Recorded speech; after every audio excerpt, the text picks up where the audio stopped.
Quarry. Thank you, Deputy Speaker.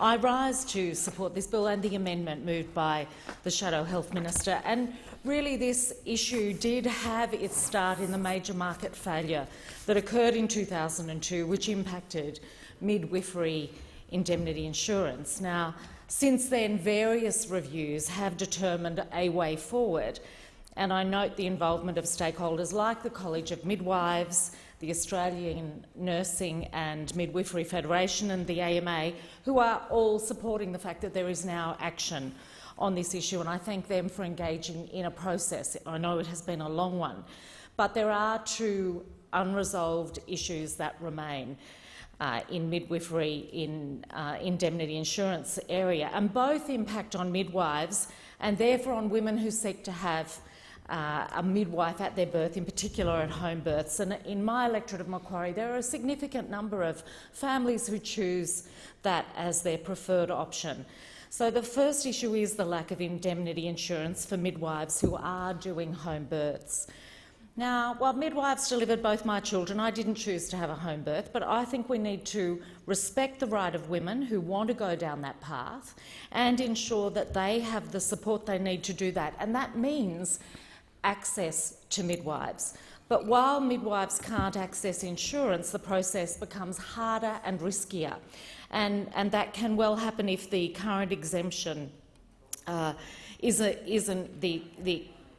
exemption expires and there is no further action on it. In Australia, around about 0.3% of births are planned home births, and that compares with 2 or 3% in Britain and up to around 5% in New Zealand, around 13% in the Netherlands. And I think what that shows is where there is support, there are women who choose this option. Certainly women like Amy Singh, a consumer advocate with Home Birth Access Sydney, who's part of the Blue Mountains home birth community, is a fierce advocate on this matter. And she is keen to see any barriers that make it harder for women to choose a home birth if that is their preference. She wants to see those barriers come down.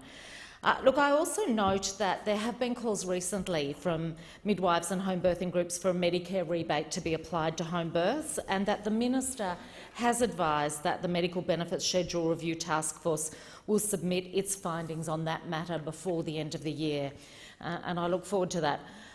Also note that this particular bill doesn't provide for any choice of insurer of other midwifery cover, with a monopoly held by just one provider. Again, we're really limiting the choices for midwives, and my concern with that is that it flows through to the choices that women have to make decisions that they feel are in their best interests, their family's best interests and their unborn child's best interests. So I'd really urge the government to address those issues.